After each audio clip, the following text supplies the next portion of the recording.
सर्वधर्मस्थापकस्त्वं सर्वधर्मस्वरूपकः आचार्याणां महाचार्यो रामकृष्णाय ते नमः।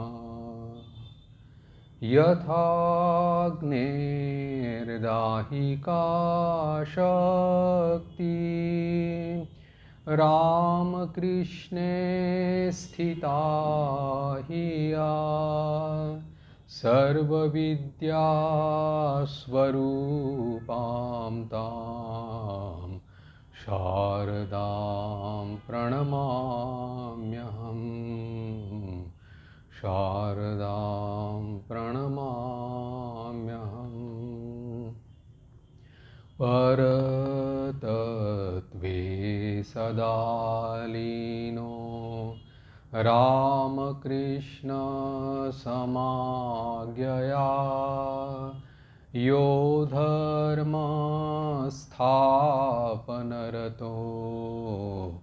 वीरेशं तं नमाम्यहम्। वीरेशं तं नमाम्यहम्।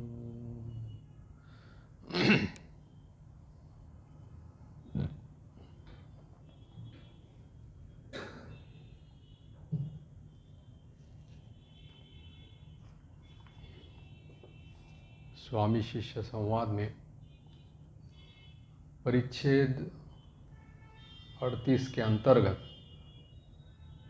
हम लोग श्रवण कर रहे थे शिष्य के द्वारा उल्लिखित एक जो घटना थी जिसमें स्वामी जी की जो अपूर्व आध्यात्मिक क्षमता का प्रकाश दिखाई पड़ा था। हमने चर्चा की थी उस समय स्वामी जी बेलूर मठ के प्रांगण में आम पेड़ के नीचे बैठे थे। शिष्य भी पास में ही खड़ा था और कुछ साधु ब्रह्मचारी वहाँ पर खड़े थे। स्वामी जी पश्चिम की तरफ मुंह किए हुए थे, सामने गंगा जी थी और उसी समय उन्होंने वो कहा था कि देखो देखो यही ब्रह्म है, यही ब्रह्म को यहीं पर अनुभव करो और कहाँ ब्रह्म देखोगे। और जैसे ही उन्होंने इस प्रकार से स्वामी जी ने कहा था तब वहाँ पर उपस्थित जितने भी थे उनको इसी भाव की अनुभूति हुई थी और सभी मानो एक स्टैचू की तरह, एक मूर्ति की तरह वहाँ पर स्तब्ध हो गए और उसी भाव का नशा सबके ऊपर चढ़ गया था। उधर से गंगा जी की तरफ से पूज्यपाद बाबूराम महाराज स्वामी प्रेमानंद जी आ रहे थे। उनको देख करके भी वही स्वामी जी वही कहे कि देखो देखो ब्रह्म देखो। और उनके कहने पर भी बाबूराम महाराज भी उसी प्रकार से स्तब्ध रह गए। उनको भी उसी प्रकार की अनुभव होने लगा। और इस अवस्था में करीब 15-20 मिनट वहाँ पर होने के बाद में स्वामी जी जब स्वाभाविक अवस्था में आए तब उन्होंने बाबूराम महाराज को कहा कि जाओ अब मंदिर में जाओ, पूजा का समय हो गया है। तब धीरे धीरे सबकी जो चेतना थी वो मैं और मेरे के राज्य में वापस आ गई और स्वाभाविक स्थिति में सब आ गए। शिष्य कहता है कि इस प्रकार का दृश्य जो है जीवन में कभी वो भूल नहीं सकता, क्योंकि एक अद्भुत क्षमता स्वामी जी की थी। एक आधिकारिक महापुरुष और एक ईश्वर कोटि महापुरुष ही इस प्रकार से सबको उस एक भाव से भावान्वित कर सकता है। एकाध व्यक्ति को करना एक अलग चीज़ हो गई, लेकिन वहाँ पर उपस्थित इतने सारे लोगों को एक ही भाव में ले आना एक अद्भुत क्षमता स्वामी जी की यहाँ पर प्रकाश हुआ है।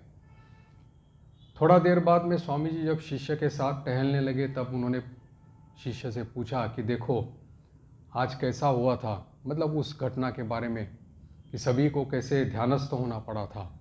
क्योंकि बलात् वो जो बहिर्मुखी वृत्ति जो थी उसको खींच करके मानो अंतर्मुखी करके उस भाव से भावापन्न उनको किया गया था। और सभी लोग इसी अनुभूति के इसमें आ गए थे। तो शिष्य कहता है कि महाराज वो तो सब ठाकुर के संतान हैं, वो लोग जो इस प्रकार से अनुभव कर पाएंगे इसमें तो कोई आश्चर्य की बात नहीं, लेकिन मेरे जैसा साधारण व्यक्ति भी उस भाव से भावित हो गया था और मेरा मन जो है पूरी तरह से निर्विषय हो गया था। लेकिन अब उसकी अनुभूति मुझे नहीं हो रही है, यानी कि वो अनुभव मुझे अभी नहीं हो रहा है, उसका उस भाव का भी स्मरण जो है मुझे अभी नहीं हो रहा है, मानो एक स्वप्नवत लग रहा है। स्वामी जी कह रहे हैं कि समय पर सब हो जाएगा, अभी तुम इस समय काम किया करो। ये जो जीव कल्याण का कार्य जो मैंने उसका ये किया है, प्रवर्तन किया है, उसमें तुम लग जाओ, फिर देखोगे कि अपने आप सब कुछ आ जाएगा। शिष्य कहता है कि कर्म में प्रवेश करना मेरे लिए थोड़ा सा डरावना लगता है, क्योंकि शास्त्र में भी कहा है कि गहना कर्मणो गति, अर्थात कर्म की गति बड़ी गहन है। स्वामी जी पूछते हैं कि तुमको क्या अच्छा लगता है फिर? शिष्य कहता है कि मैं तो सब शास्त्रों को पढ़ करके अपने विचार के द्वारा या श्रवण मनन निधिध्यासन के द्वारा इस ब्रह्म तत्व को या इस ब्रह्म भाव को मैं प्रत्यक्ष करूँगा। इसके अतिरिक्त मेरा मन और किसी विषय में नहीं जाता, या दूसरा कोई काम करने में या कार्य करने में मानो मुझे उसका सामर्थ्य मुझ में नहीं है। स्वामी जी कहते हैं कि तुमको जो अच्छा लगे वही करता जाओ। सभी को ये जो शास्त्र सिद्धांत तो तुम लोग पढ़ रहे हो या विचार कर रहे हो, यही सब लोगों को बता दो, इसी से लोगों का उपकार हो जाएगा। और शरीर जितने दिन है उतने दिन तो कर्म करना ही है, इसीलिए जिस काम से दूसरों का उपकार होता है वही करना उचित रहेगा। तेरे जो अनुभव है या तुम्हारी जो विचारधारा है, शास्त्र के सिद्धांत वाक्य जो है, हो सकता है कि इससे बहुत सारे जिज्ञासु लोगों का उपकार हो सकता है, और हो सके तो उसको लिखता भी चला जा, तो उससे अनेकों का कल्याण भी हो जाएगा। शिष्य कहता है कि पहले मुझे अनुभव तो होने दो, उसके बाद मैं लिखूँगा। जैसे ठाकुर कहते थे कि चपरास जो बोलते हैं कि जैसे कि कोई योग्यता अगर है तो ही उसको बोलते थे कि वो उपदेश दे या प्रवचन दे। अगर चपरास मतलब जिसको एक अथॉरिटी, पावर ऑफ अटॉर्नी जैसे कहते हैं, उसको दिया तो ही तो वो उसका और वो भीतर से आती है या भगवान की तरफ से आती है, तब तो लोग उसकी बात सुनेंगे। इसलिए शिष्य कहता है कि अगर ये इस प्रकार की कोई आदेश नहीं है और इस प्रकार का कोई अनुभव नहीं है, तो फिर मैं कोई बात कहूँगा तो मेरी बात कौन सुनेगा। स्वामी जी कहते हैं कि जिस विचार स्थितियों से तुम अग्रसर हो रहे हो, तो हो सकता है कि इसी स्थिति में बहुत सारे लोग पीछे पड़े होंगे, उन लोगों को मार्गदर्शन की आवश्यकता है। तेरा अनुभव और तेरा जो विचार है, विचारधारा है, उसको अगर लिख कर रखेगा तो बहुत लोगों का उपकार हो जाएगा। और स्वामी जी कह रहे हैं कि ये जो मठ के साधुओं के साथ तुम जो चर्चा करते हो, इसी को ही अगर सरल भाषा में अगर लिख करके रखोगे तो इससे बहुतों का उपकार हो जाएगा। स्वामी जी अप्रत्यक्ष रूप से खुद का नाम नहीं ले रहे हैं, लेकिन बोल रहे हैं कि मठ के साधुओं के साथ जो ये तो, क्योंकि शिष्य तो उनके साथ ही चर्चा कर रहा है या इसके विषय में वार्तालाप कर रहा है, तो बोलते इसको ही अगर लिख करके रखोगे तो बहुतों का उपकार हो सकता है। तो एक प्रकार से अप्रत्यक्ष रूप से वो आदेश ही दे रहे हैं उनको कि ये सब वार्तालाप उसको लिखने के लिए। शिष्य कहता है कि आप अगर आदेश कर ही रहे हैं तो मैं इस विषय में प्रयत्न करूँगा। स्वामी जी कहते हैं कि जिस साधन भजन की या अनुभूति के द्वारा अगर दूसरों का उपकार नहीं होता है, यानी कि जितने भी जीव जो है जो मायाग्रस्त या मोहग्रस्त फंसे हुए हैं, उनको अगर इससे निकालने की अगर कोशिश नहीं होती तुम्हारे साधन भजन के द्वारा या तुम्हारे अनुभूति के द्वारा, तो फिर ऐसे साधन भजन का क्या फ़ायदा है। स्वामी जी कहते हैं कि क्या तुम समझते हो कि एक भी जीव बंधन में रहते हुए तेरी मुक्ति नहीं होगी। जितने दिन तक पूरे इस विश्व ब्रह्मांड में जितने जीव हैं, उनका जब तक उद्धार नहीं होता, तब तक तुझे बार बार जन्म लेना पड़ेगा, बार बार तुमको यहाँ पर आना पड़ेगा। तो स्वामी जी कहते हैं कि इसी प्रकार से जैसे तुम अपने परिवार वालों को अपना समझते हो और उनके लिए जैसे तुम उसके मंगल के लिए, कल्याण के लिए जिस प्रकार से तुम कामना करते हो, ठीक प्रत्येक जीव के प्रति भी तुम्हारी यही मानसिकता रहनी चाहिए। और जब तुम्हारा ये भाव धीरे धीरे दृढ़ होता जाएगा, क्योंकि ये भीतर से मंगल कामना जो है भीतर से आनी चाहिए। जब व्यक्ति के भीतर में जैसे पवित्रता आ जाती है, अंतःकरण निर्मल होता रहता है, तब धीरे धीरे उसके भीतर में के भाव जो रहते हैं बदलते रहते हैं, भावों में परिवर्तन आता रहता है।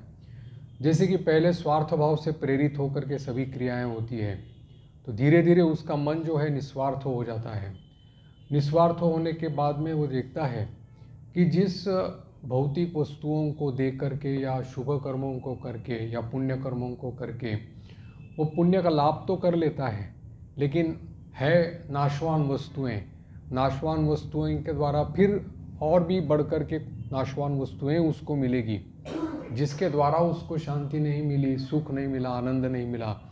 उसको अधिक मात्रा में मिलने से भी क्या उसको फ़ायदा हो जाएगा। तो इस प्रकार का विचार जब उसके मन में प्रबल हो जाता है, तब उसके प्रति मन में वैराग्य आता है और फिर दूसरों के प्रति, दूसरों का कल्याण करने के लिए या उनका मंगल करने के लिए फिर भीतर में इस प्रकार का भाव जो है स्फुरण होता है। महापुरुषों के जीवन में देखा जाता है कि इसी भाव से प्रेरित होकर के फिर वो सबके प्रति प्रार्थना करते हैं या सबके प्रति वो मंगल विधान करते रहते हैं। और इसीलिए कहा है कि अगर इस प्रकार की कामना, मंगल भावना तुम्हारे मन में अगर जागृत होते हुए दिखाई पड़ेगी, तो मैं समझूंगा कि तुम इस आदर्श की तरफ बढ़ रहे हो, या तुम्हारे भीतर में ब्रह्म भाव जो है या चैतन्य का भाव जो है वो जागृत हो रहा है, प्रकाशित हो रहा है। शिष्य पूछता है कि महाराज ये तो बड़ी कठिन बात है इसको मानना कि सभी की मुक्ति हुए बिना व्यक्तिगत मुक्ति नहीं होती। ऐसा विचित्र सिद्धांत तो कहीं सुनाई नहीं पड़ता। स्वामी जी कहते हैं कि वेदांतवादियों की जो है उनकी एक श्रेणी है, वो लोग इसको मानते हैं कि व्यष्टि की मुक्ति जो है वो मुक्ति का वास्तव स्वरूप नहीं है, समष्टि की मुक्ति ही मुक्ति है। लेकिन ये एक श्रेणी के लोग हैं वेदांत के, वेदांतवादी जो है वो बताते हैं। इसमें सभी लोग वेदांतवादी सहमत नहीं होते, क्यों शिष्य यही बात कहता है कि वेदांत मत से तो कहा जाता है कि व्यष्टि भाव इस बंधन का कारण है, और जब तक जब विचार के बल से या श्रवण मनन निधिध्यासन के बल से जब मन निर्विषय हो जाता है, उपाधि रहित हो जाता है, और फिर भीतर में जो प्रत्येक आत्मा, जो चिन्मय आत्मा है, उसकी अनुभूति होती है, तो फिर ये जीव जगत कहाँ रहता है, तो उसका कोई अस्तित्व ही नहीं रहता। अगर व्यष्टि भाव अगर अनुभव हो तब तो कहें कि व्यष्टि भाव है, लेकिन प्रत्येक चैतन्य की यानी कि आत्मा की अनुभूति होने के बाद में फिर ये बाहर का जगत प्रपंच ही नहीं दिखाई पड़ता, तो फिर किसके लिए क्या करें, कौन किसके लिए क्या करे। तो इसलिए वो कहते हैं, शिष्य कह रहा है, तो फिर उसकी दृष्टि में तो जीव जगत है ही नहीं, तो कुछ भी नहीं रहता, तो फिर मुक्ति में बाधक क्या चीज़ है, वो तो मुक्ति ही है, स्वयं का यानी कि इस चैतन्य का अनुभव करना। स्वामी जी कहते कि हाँ ये तो बात सही है, अधिकांश वेदांतवादी जो है वो इसी प्रकार के सिद्धांत को मानते हैं और वो निर्दोष भी है। स्वामी जी कह रहे हैं इससे व्यक्तिगत मुक्ति किसी की रुकती नहीं है। लेकिन सोच लो कि जो व्यक्ति इस प्रकार से सोचता है कि व्यक्तिगत यानी कि आपने सभी पूरे विश्व ब्रह्मांड की मुक्ति जब तक नहीं होगी तब तक मेरी भी मुक्ति न हो, तो उसकी महाप्राणता जो है यानी उदार भाव जो है उसका परिचय कैसे लगेगा, कैसे उसका भाव है, उसके बारे में एक बार चिंतन करके तो देख लो। शिष्य कहता है कि हाँ ये उदार भाव तो जरूर इसका परिचायक तो है, लेकिन शास्त्र विरुद्ध लगता है।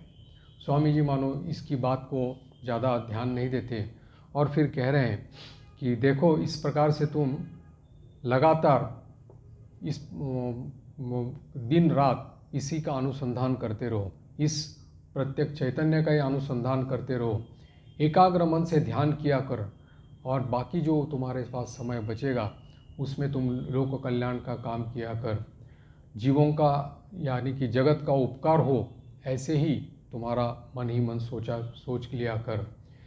स्वामी जी कहते हैं, एक बहुत बड़ा सूत्र यहाँ पर स्वामी जी बता रहे हैं। आपात दृष्टि में देखा जाए तो थोड़ा सरल लगता है और इसमें ये नहीं लगता, लेकिन स्वामी जी कह रहे हैं कि कोई भी सदनुष्ठान जो किया जाता है वो कभी व्यर्थ नहीं जाता।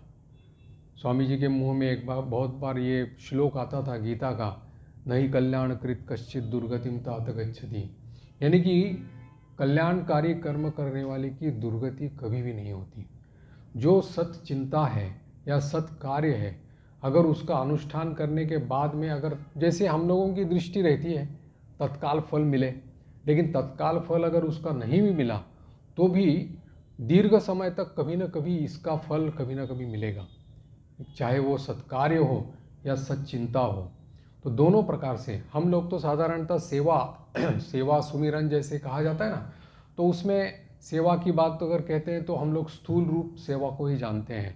जैसे कोई पीड़ा है किसी को तो उसको मदद किया, भूखा है उसको अन्न दिया, कोई अगर किसी को वस्त्र का अभाव है तो वस्त्र दे दिया, इस प्रकार से। या त्राण को कहीं हो रहा है, त्राण कार्य हो रहा है तो उसमें हम लोगों ने उसको हाथ बटाया, तो ये सब स्थूल रूप से की जाने वाली सेवा है।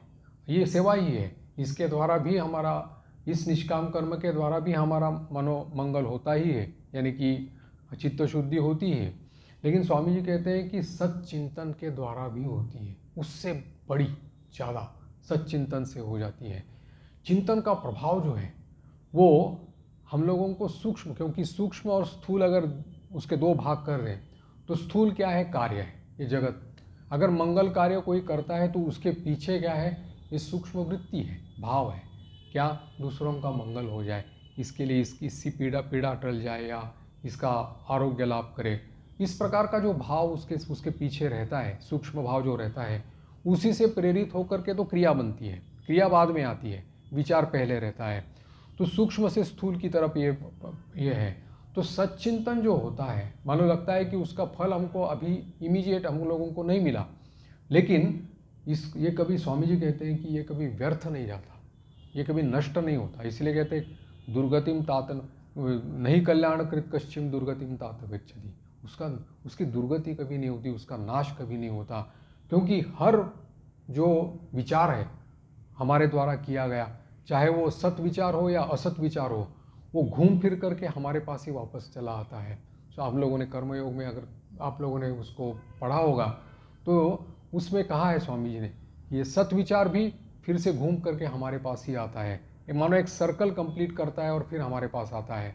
जैसे असत कर्म है वो भी सर्कल कंप्लीट करता है और हमारे पास आता है, और उसका फल हम लोगों को भोगना पड़ता है।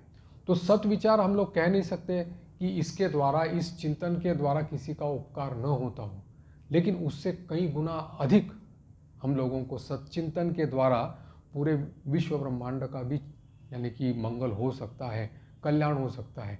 कितनी बड़ी एक सूत्र, एक बड़ा सूत्र स्वामी जी ने यहाँ पर बताया। सत्कार्य का अनुष्ठान तो सब जगह कहा जाता है, सभी शास्त्रों में है, लेकिन सच्चिंतन जो है, उस चिंतन के द्वारा भी हम लोगों को प्रभावित कर सकते हैं। अगर हमारे द्वारा किसी के प्रति अगर मंगल भावना है या अगर कल्याण की भावना है और वो हम लोग सोचे, 5 मिनट के लिए भी अगर सोचे, तो भी वो उसको अप्रत्यक्ष रूप से उसको मिलेगी, उसका फल उसको मिलेगा।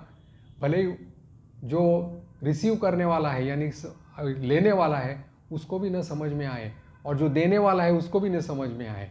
ऐसे ही इसको बोलते हैं कि इसको ये आध्यात्मिकता भी इसी प्रकार से एक व्यक्ति के द्वारा, गुरु के द्वारा शिष्य में जैसे होती है, या महापुरुषों के द्वारा अपने लोगों के प्रति जो ये होती है यानी कि ट्रांसफ़र होती है जिसको कहा जाता है, तो वो इसी के प्रभाव से होती है।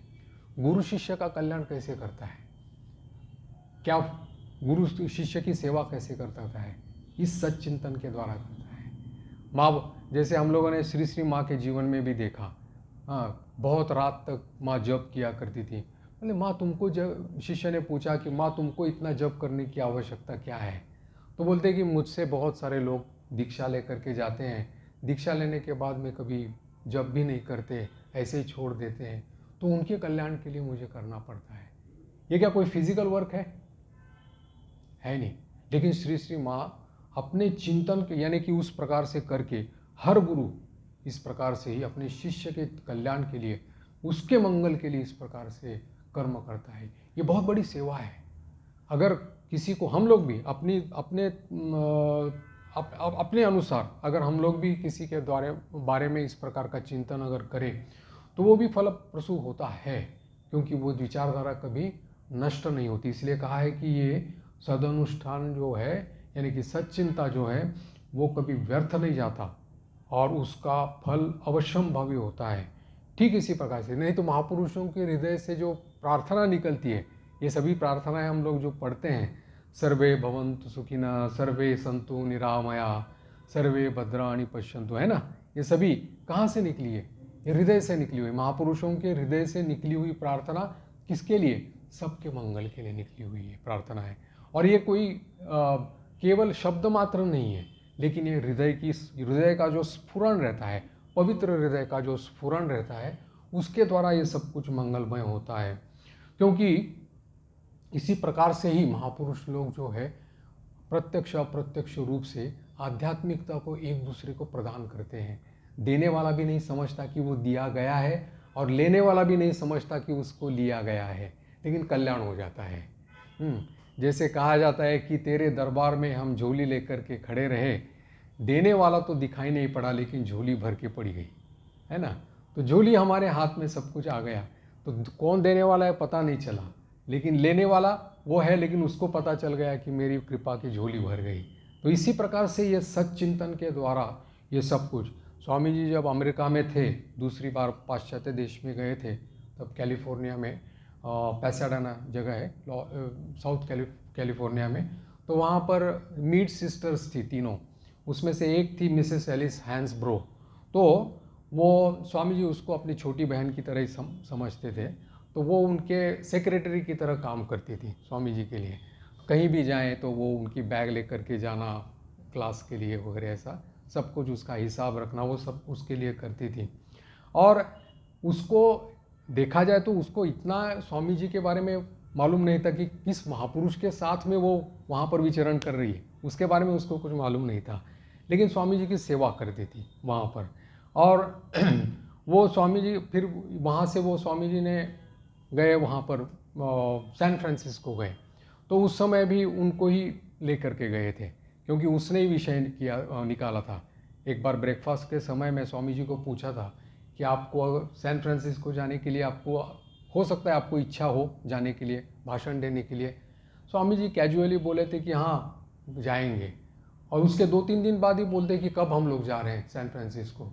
तब मिसेस हैंसब्रो ने कहा कि हम जब आप कहेंगे चलेंगे, तो उसको लेकर के वो भी गई थी, वहाँ पर भी वो सेक्रेटरी का काम करती थी। तो लेकिन उसका मन पड़ा हुआ था उसकी छोटी बेटी के पास में, तो उसको आने की इच्छा थी, लॉस एंजल्स फिर से वापस आने की उसकी इच्छा थी। लेकिन स्वामी जी का काम था, तो इसके लिए भगवान की ऐसी ये थी कि उसको वहाँ से हिलने ही नहीं दिया। एक प्रकार से जगदम्बा ने मानो उसको वहाँ पर उसी काम के लिए उनको नियुक्त किया था। और एक बार स्वामी जी की रात का, जब जनरली 8 बजे के ऐसे स्वामी जी के प्रवचन रहते थे, और प्रवचन के बाद में, लेक्चर के बाद में सभी घूमते घूमते ऐसे आया करते थे। तो एक बार ऐसा वेदांत के जो क्लास के स्टूडेंट्स थे उनके साथ स्वामी जी भी रास्ते पर से घूमते घूमते आ रहे थे। तब उन्होंने कहा कि अचानक मिसेस हैंसब्रो को कहा था कि देखो, क्राइस्ट ने कहा है कि my words are my life and they are spirit. ऐसा कहा है, मेरे शब्द जो है, मेरे उपदेश जो है, वो मेरा जीवन है और वही चैतन्य है, ऐसा कहा है। और फिर मिसेस हैंसब्रो की तरफ देख करके उन्होंने कहा, so are my words, they are my life and they are my spirit, you can't get away from it. तुम उससे बाहर नहीं जा सकती, कि कभी ना कभी तुम्हारे भीतर में ये करेंगे।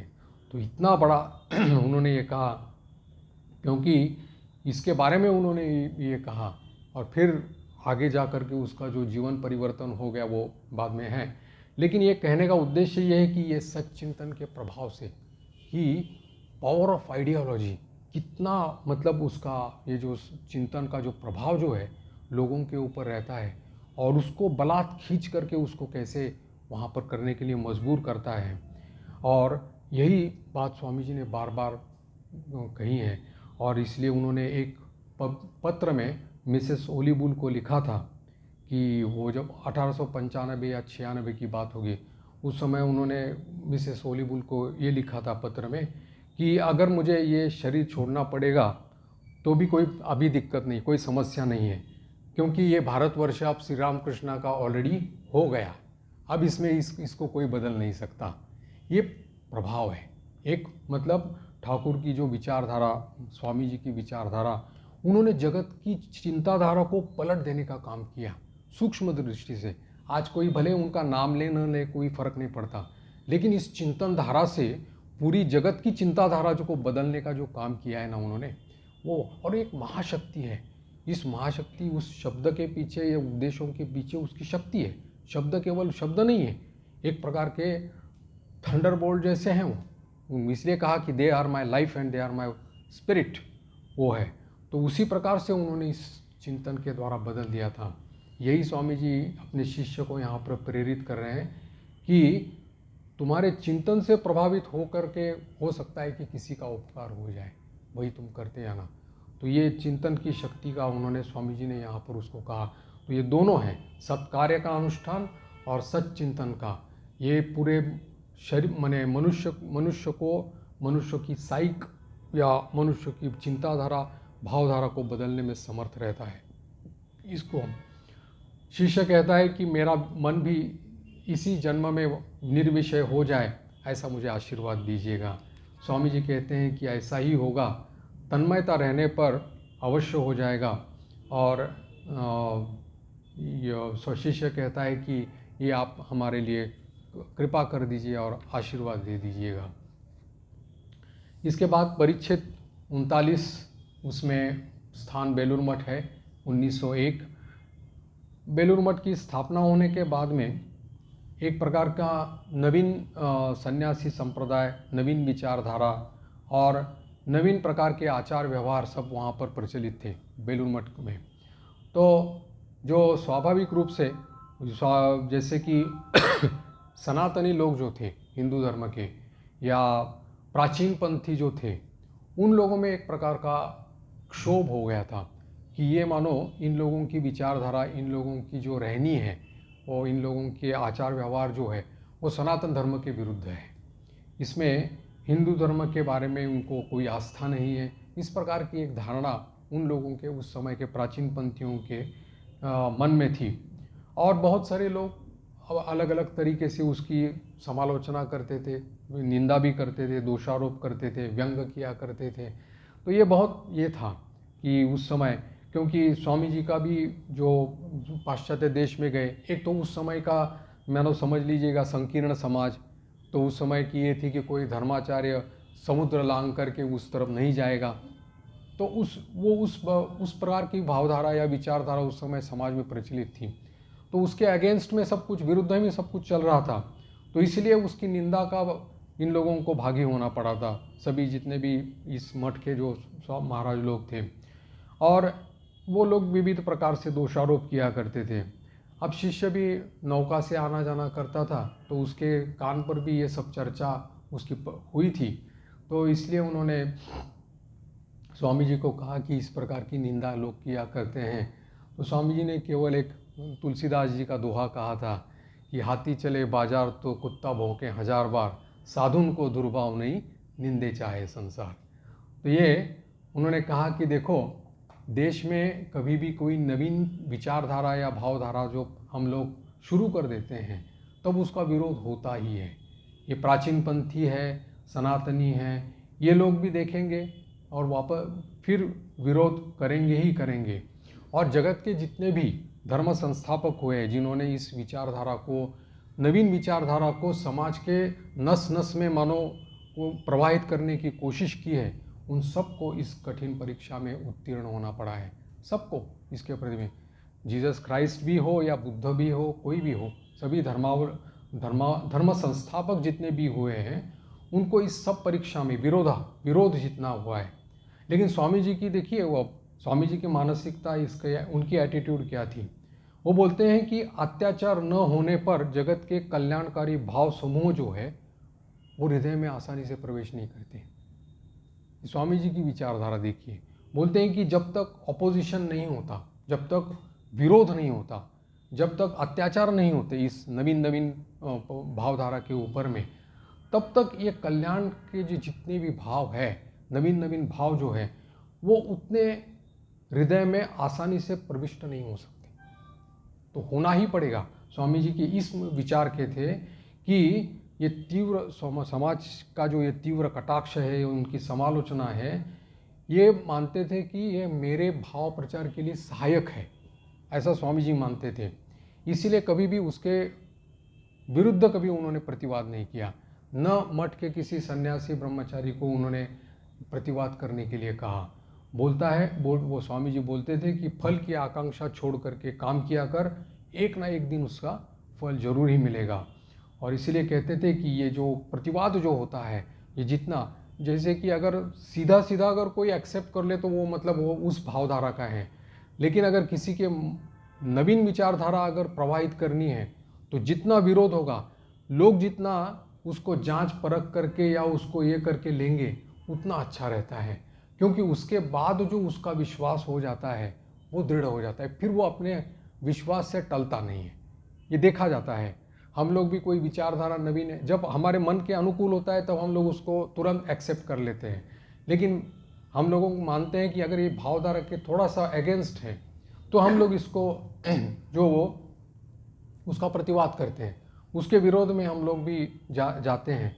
लेकिन जब देखते हैं कि ये जिस भाव का हम लोग विरोध कर रहे हैं, यही भाव दीर्घकाल तक चल रहा है और ये कल्याण का ही काम कर रहा है, सबके मंगल के लिए तो विधान कर रहा है, और इसके द्वारा कितने लोग अनुप्राणित होकर के मानो इस भाव से आगे बढ़ रहे हैं, जब ये देखा जाता है तब ये विश्वास की दृढ़ता जो रहती हो जाती है, लोगों के मन में जो हो जाती है, तो वो दृढ़ हो जाती है।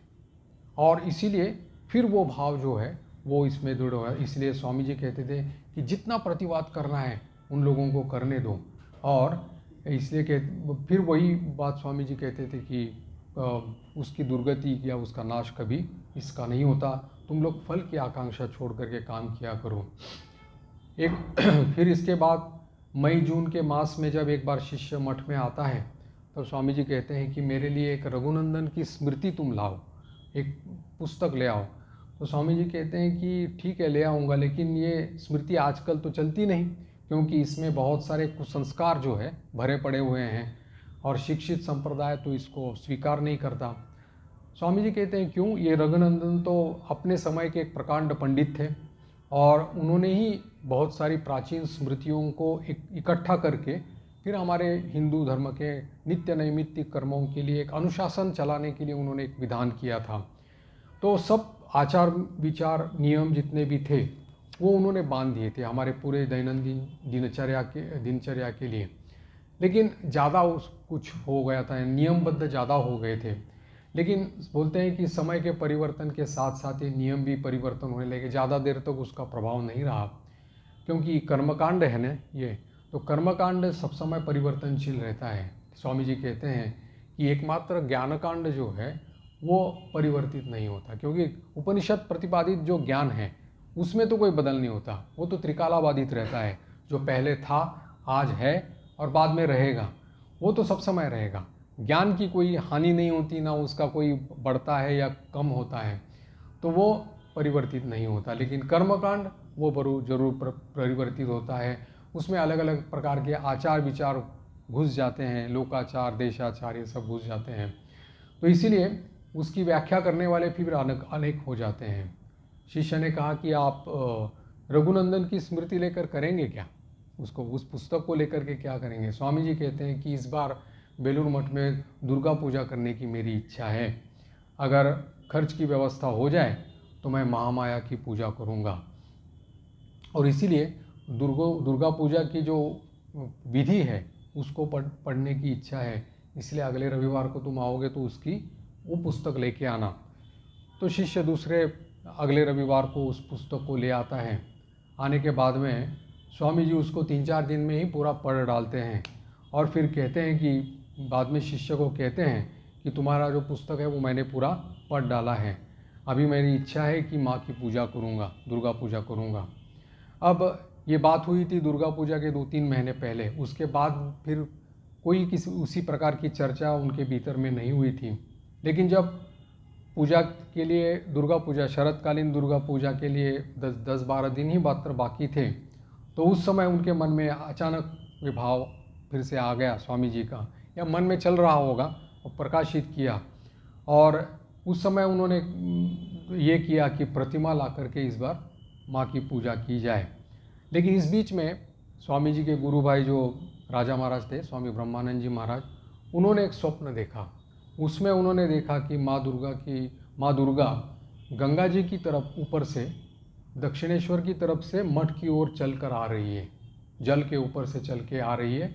और जो स्वामी जी का समाधि मंदिर है उसके सामने जो बेल का पेड़ है वहाँ पर जाकर के वो अंतरित हो गई। ये स्वप्न उन्होंने स्वामी ब्रह्मानंद जी ने देखा। और उसके दूसरे दिन ही प्रातःकाल में स्वामी जी ने सबको बुला करके कहा कि हम लोग इस बार दुर्गा पूजा करेंगे। तब स्वामी ब्रह्मानंद जी महाराज ने भी अपना सपना उनको बताया कि मैंने ऐसा देखा है। तो स्वामी जी को भी बड़ा आनंद हो गया और कहा कि जैसे भी हो इस बार पूजा करेंगे। और पूजा करने का जब निश्चय हो गया तब स्वामी जी ने कहा कि बाबूराम महाराज को लेकर के और वो जो ब्रह्मचारी कृष्णलाल महाराज जो थे उनको लेकर के नौका में बैठ कर के बाग बाज़ार चले गए। बाग बाज़ार में उस समय एक मकान में श्री श्री माँ वहाँ पर रहती थी, तो उनकी अनुमति लेने के लिए ये सब वहाँ पर गए थे। तो माँ की अनुमति तो तुरंत मिल गई और उन्होंने स्वामी जी ने कहा कि हम लोग तो सन्यासी हैं, वैसे सन्यासी का वैदिक पूजा में अधिकार नहीं रहता, इसीलिए स्वामी जी ने कहा कि हम लोग इस बार पूजा का संकल्प जो है श्री श्री माँ के नाम से करेंगे और ये जो ब्रह्मचारी है कृष्णलाल वो पूजा करेगा। तो इस प्रकार से माँ की अनुमति मिल गई। लेकिन माँ ने केवल इतना ही उसमें कहा था कि बलि देना तुम्हारे लिए ठीक नहीं है, क्योंकि सन्यासियों का मठ है, तुम लोगों का कर्तव्य है कि सबको अभय देना, इसलिए बलि नहीं देना। और स्वामी जी ने उसको तुरंत शिरोधार्य कर लिया। और फिर वहाँ से जाकर के उन्होंने कुमार टोली जो रहती है वहाँ पर जाकर के प्रतिमा बनाने के लिए वो बोल करके फिर वापस लौट आए। जब ये स्वामी जी की पूजा करने की इच्छा जो थी वो जब सबको पता चल गया तब स्वामी जी ठाकुर के जो गृह भक्त थे बहुत उनको आनंद हो गया। स्वामी ब्रह्मानंद जी महाराज को पूजा सामग्री का संग्रह करने का भार दिया गया। ब्रह्मचारी कृष्णलाल उनको पुजारी बनाया गया। शशि महाराज स्वामी रामकृष्णानंद जी महाराज के जो पिता थे श्री ईश्वर चंद्र भट्टाचार्य महोशय, तो वो तंत्र और मंत्र के बड़े पंडित थे, तो उनको तंत्रधारक के पद में नियुक्त किया गया। मठ में बहुत आनंद की लहर हुए करने लगी। जब षष्ठी का बोधन था उसके 2 दिन पहले ही ये सब लोग जा कर के वहाँ से दुर्गा प्रतिमा लेकर के, माँ की प्रतिमा लेकर के मठ में ले आए और वहाँ पर नीचे की मंजिल में उन्होंने माँ की मूर्ति को वहाँ पर रखा। उसके बाद में स्वामी ब्रह्मानंद जी के प्रयत्न से सभी प्रकार की जो पूजा की, दुर्गा पूजा ऐसी एक पूजा है कि जहाँ पर बहुत सारे द्रव्य सामग्री की आवश्यकता पड़ती है। वो स्वामी ब्रह्मानंद जी ने पूरी तरह से उसका आयोजन किया, कभी किसी चीज़ की यानी कि कोई चीज़ की कमी नहीं रही। और उस समय मठ में जो मठ के दक्षिण का जो मकान है उस तरफ नीलांबर बाबू का मकान जो कहा जाता है वो किराए पर लिया गया और वहाँ पर श्री श्री माँ को वहाँ पर उनके परिकर के साथ में निमंत्रण दिया गया, क्योंकि माँ भी उस समय वहाँ पर आ गई। और जो स्वामी जी का समाधि मंदिर है उसके सामने में ही ये बेल का जो पेड़ है उसके नीचे ही ये बोधन और अधिवास जो रहता है वो उसका संपन्न किया गया। एक समय की बात थी कि उस समय उसी बेल पेड़ के नीचे बैठ करके स्वामी जी ने आगमनी गान गाया था। गिरी गणेश हमार शुभकारी जो है वो वहाँ पर गाया था। तो कहते हैं कि आज वो उनकी जो इच्छा थी अक्षरशः पूर्ण हो गई। तो माँ की पूजा अनुमति लेकर के सप्तमी के दिन ब्रह्मचारी कृष्णलाल महाराज वो पुजारी बन गए और ईश्वर चंद्र भट्टाचार्य ने भी यथाविधि वो पूजा की। और उस समय 3 दिन सप्तमी अष्टमी नवमी के दिन पूरी तरह से यानी कि यथाविधि सर्वांग संपन्न जिसको कहा जाता है पूजा की गई। ज़्यादातर इसमें उन्होंने ये कहा कि इस महासमारोह में जितना भी हो सब गरीब दुखी लोग जो है उनको सबको, दरिद्र लोग जो है उनको, बेलूर बाली उत्तरपाड़ा वहाँ के जितने भी सब लोग हैं उनको सबको बुलाया गया। नारायण सेवा उनको की गई। और वहाँ के जो बहुत पंडित लोग जो थे, ब्राह्मण लोग भी जो थे, उनको भी उन्होंने स्वामी जी ने आमंत्रण किया। उनको भी लगना चाहिए कि ये मठ जो तैयार हुआ है ये हिंदू धर्म के खिलाफ नहीं है या उसकी पद्धतियों के खिलाफ नहीं है, लेकिन ये सनातन धर्म का ही एक रूप है और इसी को ही अनुसरण कर रहा है। तो वो लोगों ने भी जब देखा कि इस दुर्गा पूजा का अनुष्ठान जो है यथाविधि हुआ है और सर्वांगीण हुआ है यानी कि सांगोपांग हुआ है, तो वो लोगों को भी बड़ा आनंद हो गया। इससे क्या हो गया कि बाहर के समाज में जो एक प्रकार का समालोचना का भाव था वो कम हो गया और जो लोग दोष देखते थे, निंदा करते थे, उसकी संख्या भी कम हो गई। तो अभी इसमें कहा है कि जैसे जहाँ श्री श्री माँ स्वयं साक्षात जगदम्बा स्वरूप उपस्थित हो, जहाँ स्वामी जी और स्वामी जी के गुरु भाई सब उपस्थित हो, तो वो पूजा जो संपूर्ण रूप से निर्दोष होगी उसमें क्या कहने की आवश्यकता ही नहीं है। पूरे 3 दिन की पूजा जो थी निर्विघ्न रूप से संपन्न हो गई। अष्टमी के दिन स्वामी जी बीमार पड़ गए थे, इसलिए वो आ नहीं पाए, केवल उन्होंने माँ को अंजलि दी थी। लेकिन नवमी के दिन में वो वहाँ नीचे सब पूजा के बाद में जो गीत हो रहा था, भजन हो रहा था, भजन स्वामी जी तो ऊपर वाले कमरे में वहाँ पे उनके बेडरूम जो है वहाँ पर थे। उन्होंने देखा नीचे प्रांगण में सभी लोग गा रहे हैं और भजन गा रहे हैं और ये कर रहे हैं, तो उनको रहा नहीं गया, वो स्वयं नीचे आ गए। नीचे आकर के स्वयं हाथ में वो पखवाज लेकर के और ये वो स्वयं भजन गाने लगे, उच्चांग का संगीत गाने लगे।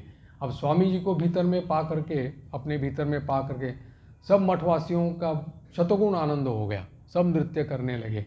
बहुत आनंद के साथ वो ये किया गया। दशमी के दिन में माँ की प्रतिमा का जैसे विसर्जन होता है वैसे किया और माता जी ने भी, श्री श्री माँ ने भी सभी को आशीर्वाद दिया कि ये सब पूजा का कार्य जो है यथाविधि संपन्न हुआ है। उसके बाद में उसी वर्ष में स्वामी जी ने लक्ष्मी पूजन का भी आयोजन किया और माँ काली की पूजा का भी आयोजन किया। उसमें भी इन्हीं दोनों लोगों को, इन लोगों ने, कृष्णलाल महाराज पुजारी और ये ईश्वर चंद्र जो थे वो तंत्रधारक रहे हैं। श्यामा पूजा होने के बाद में, अर्थात काली पूजा होने के बाद में स्वामी जी की जो माँ थी भुवनेश्वरी देवी, उन्होंने एक मन्नत मांगी थी, क्योंकि एक बार बचपन में स्वामी जी की तबीयत बहुत ख़राब हो गई थी, तो ऐसा लग रहा था कि क्या होगा इसके बारे में। तो उन्होंने एक मन्नत मांगी थी कि अगर पुत्र अगर रोग मुक्त हो जाए तो फिर कालीघाट में जाकर के विशेष पूजा की जाएगी और जैसे कि कहा जाता है लोटपोट हो जाना वो माँ के सामने, तो वो करने की मन्नत मांगी थी। तो वो कई कारणों से नहीं हो पाई थी, इसलिए माँ ने स्वामी जी को अनुरोध के मैंने ये कहा था कि हम लोगों को ये मन्नत पूरी करनी है, और स्वामी जी भी अपने माँ के अनुरोध को देख करके वो गए थे कालीघाट में और यथाविधि वहाँ जो आदि गंगा है उसमें उन्होंने स्नान भी किया। स्नान करके भीगे हुए कपड़े से स्वयं आकर के वो वहाँ पर माँ के सामने 3 बार लोटपोट हो गए। फिर उसके बाद में विशेष पूजा हो गई। उसके बाद में बाहर में सामने जो सभा मंडप है उसमें स्वयं ही उन्होंने अपने खुद ही उन्होंने वो होम किया था। और जब उन्होंने देखा कि स्वामी जी स्वयं होम कर रहे हैं तो उसमें बहुत सारी भीड़ वहाँ पर हो गई थी। ऐसा लग रहा था कि वो जो अग्निकुंड में जो स्वामी जी घृताहुति दे रहे थे उसको देख करके लग रहा था कि मानो दूसरे ब्रह्मा जी मानो वहाँ पर स्वयं होम कर रहे हैं। स्वामी जी इसके बारे में बाद में कहते हैं कि कालीघाट में जाकर के देखा कि कैसा उदार भाव है। मुझे विलायत से वापस आ गया था बाहर के देश से, तो मुझे उन्होंने मना नहीं किया मंदिर में जाने के लिए, दक्षिणेश्वर में मंदिर में मना किया था उनको जाने के लिए, लेकिन यहाँ मना नहीं किया। अंदर जाने के लिए उन्होंने आपत्ति नहीं की, बड़े आदर के साथ उनको अंदर जाने दिया, इच्छानुसार पूजा करने के लिए उन्होंने अनुमति दी। तो इस प्रकार से ये जो अनुष्ठानिक जो पूजा यहाँ पर हो गई, तो उसके कारण में उन्होंने इस प्रकार का जो समाज बाहर के समाज की जो एक विरोध की भावना जो थी वो धीरे धीरे कम होती गई। और इसलिए स्वामी जी ने भी कहा है कि मैं I have come to fulfil and not to destroy, यानी कि किसी भी प्रकार की शास्त्र मर्यादा को नष्ट करने के लिए मैं नहीं आया हूँ, पूर्ण करने के लिए आया हूँ। क्योंकि ठाकुर स्वयं उसी के लिए आए थे। वो माँ कहती है ना कि उन्होंने तो अगर वो गिरगिटी अगर गिरती है तो उसको भी माना है, यानी कि इतने सारे ये जो है वो जो शास्त्र मर्यादा जो है उसको ठाकुर ने अक्षरशः पालन किया है। तो इसलिए स्वामी जी ने कहा कि इसकी सार्थकता जो है स्वामी जी ने इस प्रकार से अपने जीवन में प्रतिपादित करके दिखा दी थी। वैसे लोगों की जो एक धारणा थी पहले कि स्वामी जी वेदांतवादी हैं, अद्वैतवादी हैं और भक्ति भाव से उनका ये नहीं है, लेकिन आज उनको सबको इस प्रकार की पूजाओं का अनुष्ठान करके उनको एक सटीक उत्तर जो था वो सबको मिल गया। और इसलिए यहाँ पर शिष्य यहाँ पर कहता है कि इस प्रकार से लोक कल्याणकारी कामना करने वाले रूप गुण विद्या में या भाषण पटुता, शास्त्रों की व्याख्या, साधना, जितेंद्रिय, स्वामी जी के समान सर्वज्ञ सर्वदर्शी जो है अब इस प्रकार के दिखाई नहीं पड़ते।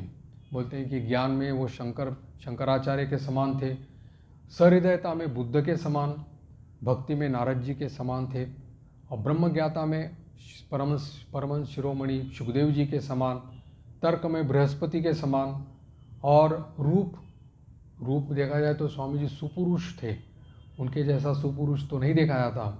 साहस में अर्जुन के समान थे और शास्त्र ज्ञान में व्यासदेव की तरह थे। तो इस प्रकार से सर्वांग संपूर्ण व्यक्तित्व जो था स्वामी जी का, बहुमुखी प्रतिभा या सर्वतोमुखी प्रतिभा जो थी स्वामी जी के जीवन को जिन्होंने ही देखा है उस समय में, वो भाग्यवान लोगों ने उसको लिख कर के रखा है। इसलिए हम लोगों को ये सब कुछ पढ़ने के लिए और ये सब कुछ देखने के लिए मिल रहा है। तो इस प्रकार से ये सभी प्रकार की जो जितनी भी बाधाएं थी, जितनी भी कठिनताएं थी या विरोध था, प्रतिवाद था लोगों का, वो धीरे धीरे वो इसमें होता है। वैसे 1926 में हम लोगों का जब पहला कन्वेंशन हुआ था रामकृष्ण मठ मिशन का, तो उस समय स्वामी शारदानंद जी महाराज थे। स्वामी जी तो उस समय थे नहीं, स्वामी शिवानंद जी महाराज थे। तो स्वामी शारदानंद जी महाराज ने जो एक भाषण दिया है उसमें स्वामी जी को ही उन्होंने कोट किया है और कहा है कि कोई भी भाव आंदोलन जो रहता है उसको 3 अवस्थाओं से गुजरना पड़ता है। पहला है विरोध, अपोजिशन। वो पहले अपोजिशन होगा ही होगा, विरोध होगा, फिर धीरे धीरे जब उसकी निष्ठा और उसका दीर्घ काल तक वो चलता रहता है तब लोग उसके प्रति उदासीनता प्रकट करते हैं कि ठीक है, चल रहा है चलने दो, उसके बारे में उदासीन हो जाते हैं। ये दूसरी अवस्था है। और तीसरी अवस्था में एक्सेप्टेंस, मैंने पूर्ण रूप से फिर ग्रहण करने के लिए लोग सक्षम, क्योंकि फिर देखते हैं कि इतना उसको मतलब उसका प्रतिवाद करने का या विरोध करने में उसमें कुछ है ही नहीं, जो है सब कुछ वो है निर्दोष है, संपूर्ण निष्कलंक है और सबके कल्याण के लिए और सबके मंगल के लिए है। तो इसलिए ये 3 अवस्थाओं से हर एक भाव आंदोलन को गुजरना पड़ता है। ये पहले विरोध, अपोजिशन, दूसरा है उदासीनता और तीसरा है एक्सेप्टेंस, यानी कि फिर उसकी स्वीकृति मिल जाती है। तो ये स्वीकृति मिलने के बाद में फिर उसकी प्रोग्रेस जो है वो धीरे धीरे, लेकिन इसकी जो बुनियाद है, उसकी जो नींव है, जो लोगों ने रखी है उनको इस कष्ट से गुजरना पड़ा है। अब धीरे धीरे वो उसका जो हम लोगों को सुविधा और ये सब कुछ देखने को मिल रही है, ये उनके परिश्रम है, उनकी आध्यात्मिकता है। वो इनिशियल इम्पेटस जो जिसको कहते हैं वो पहले इन सब लोगों ने दे के रखा है। स्वामी जी के गुरु भाई है, स्वयं श्री माँ जो है उन्होंने दे के रखा है। और बस यही कि ठाकुर की इस महाशक्ति जो है उसके द्वारा ये सब कुछ चल रहा है।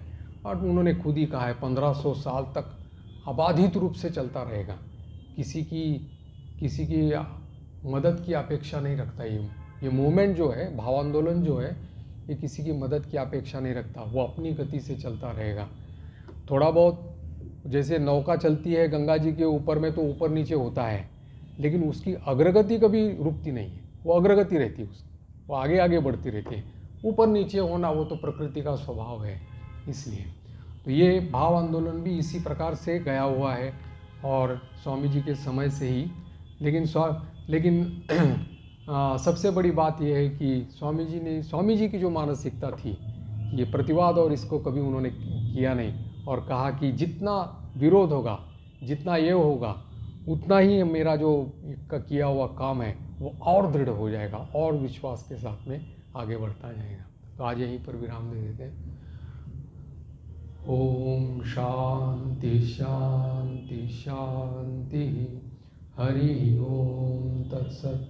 श्री राम कृष्णार्पणमस्तु।